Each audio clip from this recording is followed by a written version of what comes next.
Boa noite, veja no Brasil TV desta sexta-feira, 19 de fevereiro.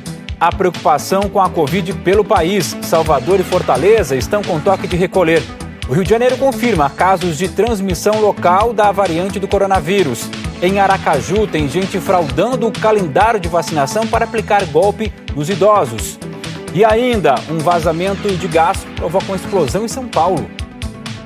É agora no Brasil TV.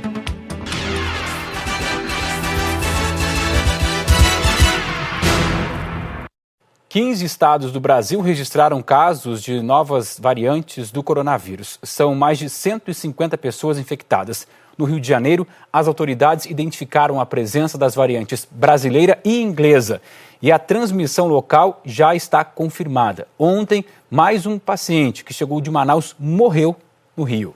O paciente de Manaus morreu ontem à noite. Ele estava internado no Hospital dos Servidores. Tinha 46 anos, era hipertenso e obeso. Com essa confirmação, 2 pessoas contaminadas pela variante brasileira morreram no estado. O outro paciente, que não resistiu à doença, era morador de Belfor Roxo. Durante a coletiva semanal da Prefeitura do Rio, as autoridades deram mais detalhes sobre os moradores da capital contaminados pelas novas cepas. São 2 homens e uma mulher, com idades entre 30 e 40 anos, moradores da Freguesia, Copacabana e Laranjeiras. Os 3 tiveram a forma leve da doença e já estão recuperados. As autoridades de saúde do estado e do município analisaram os casos dos 5 infectados com as variantes brasileira e inglesa. Com exceção do paciente de Manaus, as secretarias não identificaram histórico de viagem ou de contato dos doentes com pessoas que tenham passado por locais com circulação das variantes. A contaminação foi local. As novas cepas estão circulando no Rio de Janeiro e provavelmente em Nova Iguaçu. E, segundo as secretarias, podem já ter chegado também a outros municípios. O estado investiga ainda se as novas cepas estão por aqui desde o ano passado. Obviamente, acende um sinal de alerta para a vigilância.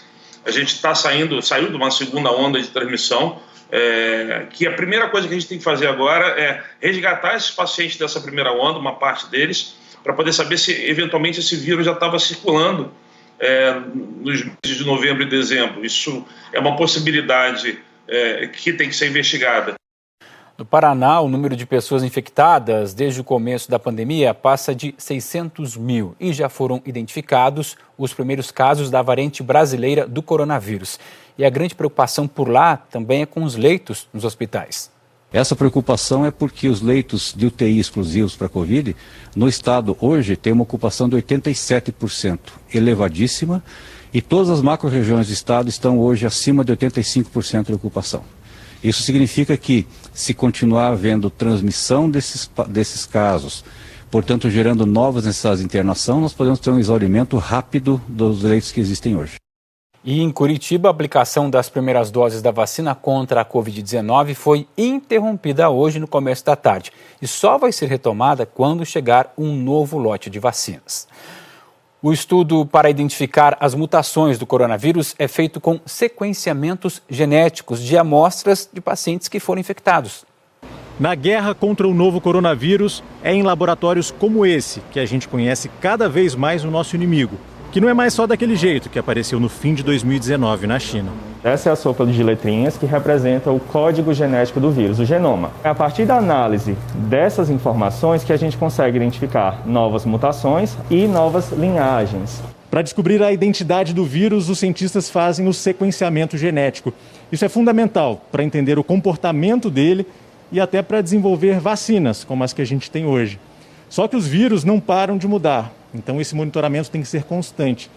Mas o número de sequenciamentos genéticos no Brasil, que já era considerado baixo, caiu ainda mais bem no meio da pandemia. Laboratórios do mundo todo compartilham dados no portal Gisaid na internet. E é onde é possível ver que entre fevereiro e junho, numa fase aguda da pandemia no Brasil, os laboratórios do país registraram mais de 1.800 sequenciamentos. E este ano, novamente num pico de casos, apenas 160 registros foram depositados. O Brasil tem uma taxa de sequenciamento de 0,03% a cada 1.000 casos. São informações cruciais para quem está na linha de frente como nós, trabalhando, né, no sentido de antecipar o comportamento dessa infecção nos indivíduos e o que esperar das vacinas e dos medicamentos que estão sendo desenvolvidos. No laboratório do Instituto de Medicina Tropical da USP, onde foi feito em tempo recorde o primeiro sequenciamento genético do novo coronavírus no Brasil, os pesquisadores dependem de muito material importado, como os reagentes, que podem demorar até 3 meses para chegar. A gente teve que ter uma logística um pouco diferente para que todos esses reagentes chegassem no tempo certo. Foi um sequenciamento genético que identificou a variante brasileira em Manaus, pela primeira vez em dezembro. São estudos fundamentais, mas que custam caro. Toda essa parte de sequenciamento não é de baixo custo. Mas nós temos todo o equipamento para fazer isso e temos pessoas treinadas, especialistas nisso. Mas a gente precisa do recurso para comprar os insumos para fazer esse sequenciamento. O Ministério da Saúde ampliou o número de prioridades para a vacinação contra a Covid-19. Essa nova lista já foi entregue ao Supremo Tribunal Federal. O Ministério atendeu a uma determinação do ministro Ricardo Lewandowski, que considerou que não estava claro entre os grupos prioritários quem deveria ser vacinado primeiro. Na resposta, o Ministério incluiu mais 60 mil pessoas nas prioridades. Agora, 77 milhões e 200 mil deverão receber a vacina com prioridade. O Ministério aumentou o número de indígenas vivendo em áreas de reserva que serão imunizados. Especificou as faixas de idosos entre 80 e 89 anos, um grupo de 85 a 89 e outro de 80 a 84 anos. Criou mais uma faixa de idade no grupo de comorbidades, pessoas de 18 a 59 anos que sejam de grupo de risco. Quem tem mais de 60 anos já estava contemplado na primeira versão. O governo mudou o grupo de pessoas com deficiência permanente grave para pessoas com deficiência permanente, e isso ampliou em quase 5 mil o número de prioridades. No documento, a Advocacia Geral da União diz que todos os idosos com mais de 90 anos já foram vacinados. Nos abrigos e casas de acolhimento, todos os idosos com mais de 60 anos e pessoas com deficiência. E também 73% dos profissionais de saúde. Mas o próprio Ministério diz no anexo do documento que as doses para esses grupos foram distribuídas e não aplicadas. Especialistas questionaram os números do Ministério, que nem sequer mencionam a interrupção da vacinação em pelo menos 10 capitais por falta de doses. Acho que é preciso ter mais detalhes para que a gente consiga ter uma informação real de qual foi o volume de população vacinada no nosso país. Na Bahia, quase o estado inteiro passou a ter toque de recolher para evitar aglomerações. O repórter Mauro Anchieta é quem explica para a gente. O decreto do governo da Bahia vale por 7 dias. Durante esse período, ninguém vai poder sair às ruas entre 10 da noite e 5 da manhã em mais de 340 dos 417 municípios baianos. Só estão fora do decreto 4 regiões do estado, onde a ocupação dos leitos de UTI para a Covid não é tão preocupante. Apenas serviços essenciais e delivery de medicamentos têm permissão para funcionar no horário do toque de recolher. Shoppings, bares e restaurantes têm que estar fechados e vazios às 10 em ponto. Em Salvador, os ônibus vão circular até às 10h30. A Polícia Militar está encarregada da fiscalização. A princípio, a PM vai orientar, mas quem insistir em desobedecer o decreto pode ser indiciado por crime contra a saúde pública, com pena prevista de até 1 ano de prisão. Mauro Anchieta para o Brasil TV. O Ceará também está com toque de recolher. As medidas restritivas foram intensificadas ontem à noite. As pessoas estão proibidas de circular nas ruas entre 10 da noite e 6 da manhã. O funcionamento do comércio só está liberado até às 8 horas da noite. A polícia prendeu 20 pessoas suspeitas de participação em rachas em São Paulo. E para escapar desse flagrante, outras foram abandonando os carros pelo caminho. Segundo a Polícia Civil, os rachas eram marcados aqui na Avenida Narain Singh, em Guarulhos, na Grande São Paulo, há pelo menos 2 semanas. Os encontros eram sempre à noite, quando o movimento na avenida é menor. A Polícia Civil abriu investigação depois de receber denúncias anônimas. Vídeos gravados pelos investigadores mostram o momento das disputas. Bastante gente assiste tudo bem de perto. Quando os policiais civis e militares chegaram no local, alguns participantes conseguiram fugir, abandonando até mesmo os veículos. Pelo menos 30 carros foram apreendidos e 20 pessoas foram levadas para a delegacia. Elas devem responder em liberdade pelo crime de racha. A polícia prendeu em São Paulo uma quadrilha que praticava sequestros relâmpago e obrigava as vítimas a transferir dinheiro pelo Pix. O que é o Pix? É aquele sistema instantâneo de pagamentos. Os policiais do DOP, o Departamento de Operações Policiais Estratégicas, cumpriram 11 mandados de busca e apreensão e 4 mandados de prisão ao redor desta comunidade no Jaguaré, na zona oeste da capital. 3 pessoas foram presas, um homem de 37 anos e 2 mulheres, uma de 31 anos e outra de 27 anos. Confirma o seu RG? Então você está preso. A prisão temporária foi decretada pela Justiça. Todos são suspeitos de participação em sequestros relâmpago, mas com um detalhe: eles não tinham contato direto com as vítimas. Segundo a polícia, eles recebiam dinheiro pelo Pix, criado pelo Banco Central para agilizar transferências de dinheiro e pagamentos instantâneos entre contas. Um empresário sequestrado no fim de novembro do ano passado foi forçado a transferir para contas dos criminosos cerca de R$100 mil. A vítima foi atraída por uma mulher num aplicativo de namoros. Ela marcou um encontro com ele na frente deste condomínio no bairro do Rio Pequeno, na zona oeste da capital. Quando ele chegou aqui, a mulher não estava. Ele voltou para o carro e foi sequestrado por 2 homens armados. O empresário contou na delegacia que foi levado para um cativeiro no começo da noite e obrigado a fornecer aos bandidos a senha da conta bancária. Do cativeiro, com o uso do Pix, o dinheiro foi direto para as contas da quadrilha. O empresário só foi libertado no dia seguinte. Agora, a polícia vai vasculhar as contas bancárias dos presos. Através da quebra do sigilo bancário, nós vamos identificar o número de vítimas que eles fizeram. E com isso, nós vamos identificar as vítimas e trazer aqui para a delegacia para ser ouvidos. O sequestro relâmpago passou a ser considerado crime hediondo, com pena que pode passar de 15 anos de prisão. Em Aracaju, o golpe é contra os idosos que querem se proteger contra o coronavírus. Acredite, tem gente que está divulgando um calendário falso de vacinação.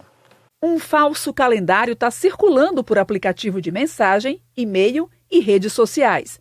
A vítima, quando acessa, acha que está se cadastrando para vacinação, mas, na verdade, está dando ao golpista todos os seus dados. A Secretaria Municipal de Saúde emitiu um alerta pedindo que a população não acesse links ou repasse dados e divulgou um vídeo nas redes sociais onde ensina a fazer o cadastro apenas no site oficial da Secretaria. É lamentável, que algumas pessoas se aproveitem desse momento, que é um momento que deve ser de alegria, de celebração, porque nós estamos conseguindo vacinar uma parte da população extremamente vulnerável, onde a mortalidade ela é maior, onde a letalidade é maior, e isso cause medo a essas pessoas e evitem a essas pessoas a virem se vacinar. A polícia investiga esse caso e alerta que esses crimes estão sendo praticados em vários outros estados. Não só a Delegacia de Crime Cibernético, a Delegacia de Defraudações, mas também a Colinter atua no combate a esse crime. Todo o país está voltando os olhos para esse tipo de crime, porque acontece em diversos estados. A filha da dona Maria das Graças estava alerta e não teve problemas. Quando eu fiz o cadastro dela, eu já entrei no site da prefeitura mesmo. Então, aí eu não fiquei ligada assim em receber esses WhatsApps assim, né? O Brasil só vai para frente quando o brasileiro realmente aprender a ser honesto. É inacreditável, né? Brincar e enganar na hora da vacina. Olha, nessa época de tanta dificuldade por causa da pandemia e da falta de emprego, tem muita gente que ainda enfrenta mais uma preocupação. Uma longa espera por o benefício do INSS. No Rio de Janeiro, segundo o Instituto Brasileiro de Direito Previdenciário, já são quase 30 mil pessoas na fila aguardando a liberação do auxílio por incapacidade. Uma papelada nas mãos. Atestados médicos, solicitações, exames. É tanto documento que até dá a impressão de problema resolvido. Mas é só a impressão. Documentos de médico, tudo completo, com atestado, tudo certinho, assinatura, mas por INSS não funciona. Em abril de 2020, o José Ricardo fez um transplante de fígado. Ele ainda está se recuperando e, quando melhorar, vai precisar fazer uma nova cirurgia, retirar uma hérnia umbilical. E há quase um ano, ele espera pelo pagamento do auxílio-doença. Este documento aqui foi o último que o José Ricardo recebeu do INSS. Foi em dezembro do ano passado. Chegou no endereço dele, em casa, e basicamente disse que o caso dele foi revisado e que ele tem direito a receber mais de R$ 3.700. Esse dinheiro caiu na sua conta? Não. O INSS reconhece que eu tenho direito, mas não pagam. Em agosto do ano passado, nós mostramos o caso do José Ricardo. De lá para cá, a única resposta que ele tem do INSS é: aguarde mais um pouco. Segundo o Instituto Brasileiro de Direito Previdenciário, no estado do Rio, existem quase 30 mil pessoas na mesma situação. No dia 3 de outubro, eu sofri um acidente, fui atropelado. Desde o dia 27 de outubro, eu dei entrada no benefício, no INSS, sendo que desde aquele dia só fica em análise. A Giane é cozinheira e desde outubro também espera pelo auxílio-doença. Eu sou hipertensa, sou diabética, não estou completamente sem condições de trabalhar. Trabalho, passo mal, fazendo bico. O José Ricardo diz que está conseguindo se sustentar com a ajuda da família e de amigos. São só 18 anos contribuindo, sem descanso, sem precisar do governo, trabalhando intensamente.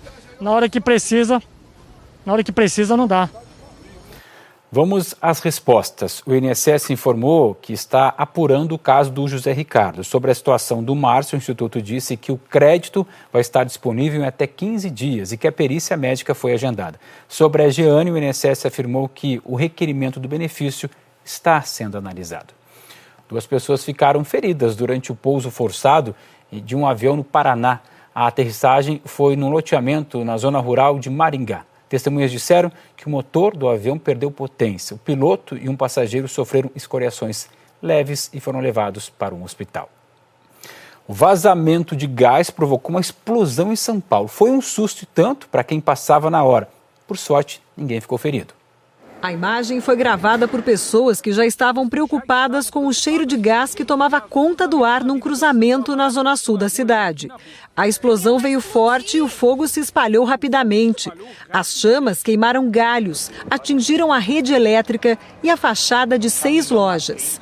Um caminhão e uma retroescavadeira que trabalhavam na obra onde ocorreu o vazamento foram destruídos. Segundo a Defesa Civil, um dos 2 veículos provocou o rompimento da tubulação. Ninguém se feriu. A seguir, a safra de soja está retida em Mato Grosso porque os caminhoneiros não conseguem passar pela estrada. E com o aumento no preço de combustíveis, que tal um carro elétrico? Mas olha, tem prós e contras. A gente te conta já já.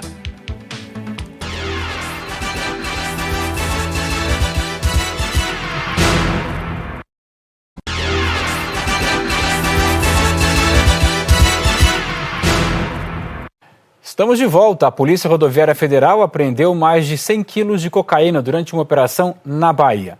A droga estava escondida em uma caminhonete que era levada por um guincho na BR-116 em Vitória da Conquista. O motorista foi preso. Produtores enfrentam dificuldades para escoar a safra de soja em Mato Grosso por causa de um atoleiro na rodovia. Caminhões parados na MT-322. Há quase 2 semanas, o desafio é escoar a produção de soja da Araguaia, na região nordeste de Mato Grosso, no Vale do Araguaia. Houve prejuízo tanto para nós, agricultores, que não estamos conseguindo tirar a safra, escoar a nossa safra, quanto também para os próprios caminhoneiros, que estragaram a sua ferramenta de trabalho, que é o caminhão. Serviço da PEL. tirando um caminhão que já está 2 dias. Né? Um problema antigo para produtores e caminhoneiros que dependem da rodovia. Essa é uma das rodovias que, segundo o governo do estado, fazem parte de um pacote de obras de infraestrutura que foi apresentado nesta quinta-feira aqui em Cuiabá. Os cronogramas estão em editais e em contrato. A partir do momento que a empresa assina um contrato, ela tem o dever de cumprir o cronograma e fazer uma obra de qualidade com responsabilidade para entregar para a população. A 322 hoje é a única rodovia de escoamento que nós temos aqui na região. Todo o nosso produto que é produzido aqui na região de Espigão do Leste sai por esse trajeto, por esse trecho aqui da 322. Imagina ficar preso numa estrada em 2 dias, como falou o caminhoneiro, né? Bom, o governo do Mato Grosso informou que enviou reforços para ajudar a desatolar os caminhões que estão na rodovia e diz que criou um pacote de infraestrutura para recuperar as estradas. O presidente Jair Bolsonaro anunciou que vai zerar os impostos federais do diesel e do gás de cozinha. A medida foi tomada após o reajuste no preço dos combustíveis. O presidente Jair Bolsonaro anunciou ontem que a partir de 1º de março não haverá cobrança de impostos e contribuições federais sobre o óleo diesel e sobre o gás de cozinha. No caso do diesel, a isenção de CID, PIS e CONFINS valerá por 2 meses. Para o gás de cozinha, a isenção de PIS e CONFINS será permanente. O anúncio foi feito ontem pelo presidente em uma transmissão nas redes sociais. O presidente não informou como o governo pretende compensar a perda de arrecadação. Os ministérios da Economia e de Minas e Energia também não deram detalhes da medida.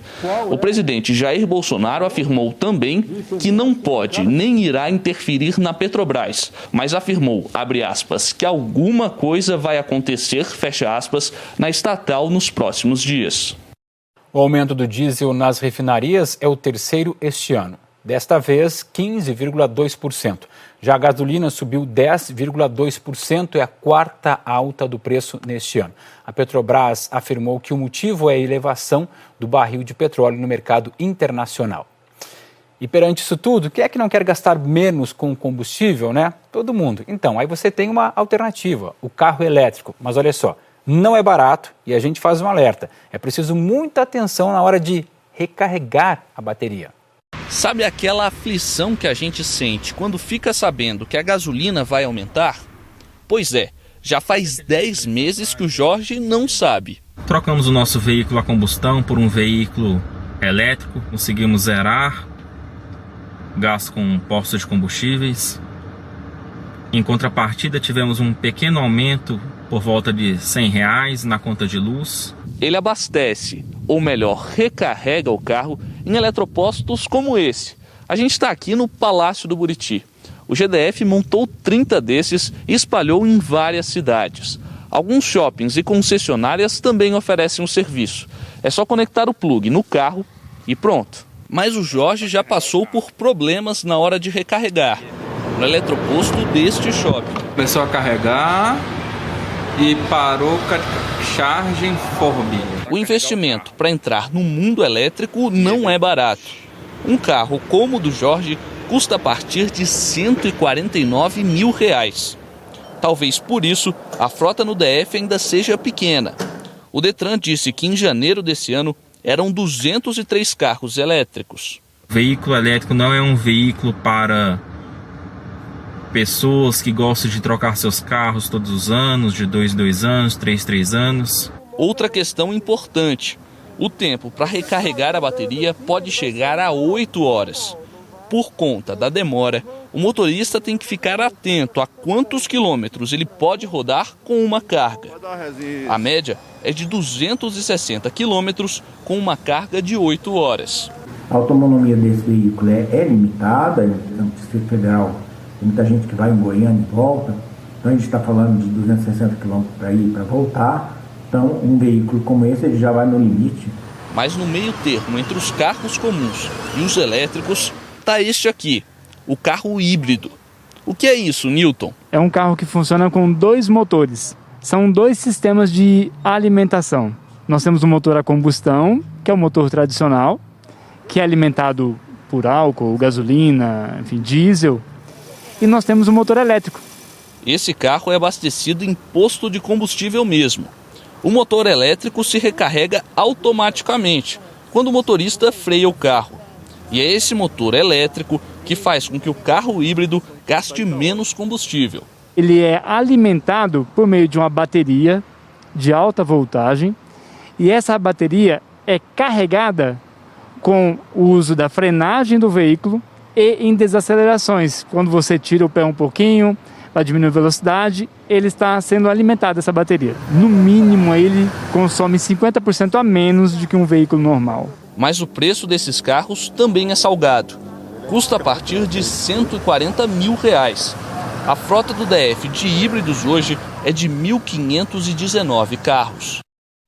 O Brasil TV fica por aqui, te lembrando que você tem outras notícias no Jornal Nacional, que começa às 8h30 da noite, pelo horário de Brasília. Boa noite, bom fim de semana.